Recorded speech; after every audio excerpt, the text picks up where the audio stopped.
Grand rising, y'all. For those who rising, it's grand. You know, we're not we actually taking the morning away from our people. And that's what it's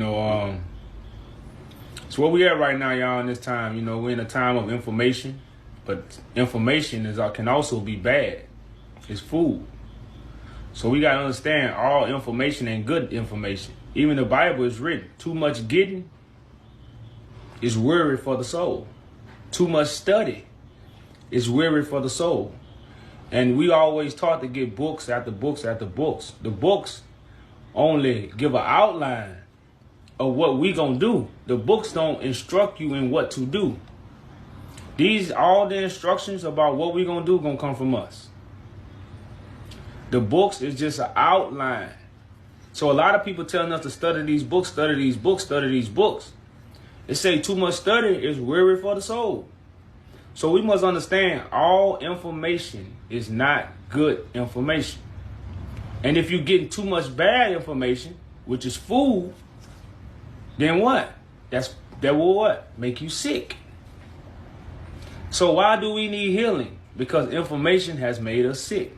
The food for thought. You got the food for your stomach, you got the food for your mind. And if the mind is sick, the whole body is sick.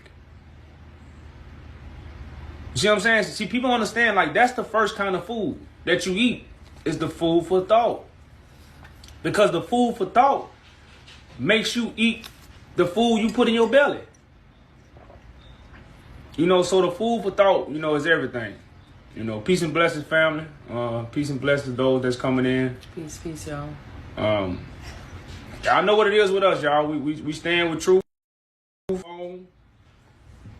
Truth need no cheerleading. Truth need no friends. Truth needs soldiers. Truth need no cheerleaders. Truth need no friends. Truth have to have soldiers. You know, a lot of people fight for the lie, y'all. It's a lot of people that fight to keep this lie alive. So we gonna fight to keep the truth alive. You know, that's what we doing right now, y'all. We fight. So y'all know this. Y'all should know this title by now, especially if you've been coming in, y'all. The title just mean what it says. We're not rocket science. We're not putting a twist on it. Just what it says. Let every man be a liar. Now, this is a scripture that everybody breaks. Everybody on the face of this earth break this scripture. They don't follow it. Because we got to understand this, y'all. Christ is the way, the truth, and the life. Now, we have this book, y'all, that we have a New Testament. We have a book of prophecy. But you know why we don't look at the Bible as true prophecy no more? Because man put dates on it. Man dated the scripture. So we got to understand that if you put dates on something that was going to happen at an appointed time, and the appointed time was going to come from God, then what they have done? They turned everything upside down.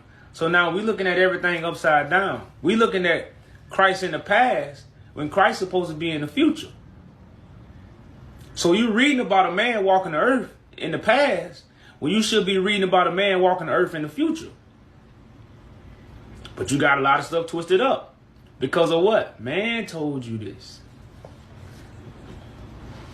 Mm-hmm. You know, y'all, just understanding the Bible don't come with no dates is very, very important. You know, understanding the Bible come with no dates. That's I would say that's one of the most important things to opening your eyes to what's really going on. Because some people have their eyes open into what God gonna do in the sky and all these things. And, but that's because you don't know time. Or the image of Christ on a cross. You don't know time. You know, time is one of the most important things, y'all, when it comes to opening our eyes to what's really happening in the earth. Because everything you thought happened in the past or 2,000 years ago is happening in the year 2000. You see how that connect? Everything that you say happened 2,000 years ago is happening right now in the year 2023. In the year 2023. Now, they got us believing it happened 2,000 years ago. But it's happening now in 2000. I don't know how I can say that. I can't even say it enough. You know, so y'all, you know, just looking at it from that standpoint, y'all, like I said, it's a that standpoint that we looking at it from is Mount Zion. See, everybody's standpoint is different. That's why you had to be called up to the rapture. You had to be called up to a higher way, a higher standpoint. Because if you standing on earth, perceiving these things that we are talking about, your perception is different. Like when you're in a plane and look down, you see a motherboard. When you're on earth and you look at the world, you see trees, you see houses. You don't see all that up. You don't see none of that when you elevate. So elevation is a separation of how you see things. And that's why we're trying to bring you up. We're trying to give you a higher understanding of what you are actually seeing. You're trying to visualize Christ 2,000 years ago, when you could actually witness Christ right now, if you're on a different standpoint. Your standpoint will have to be different. But your standpoint is going to be determined about how you are pulled up. Remember, Christ got to pull you out the water.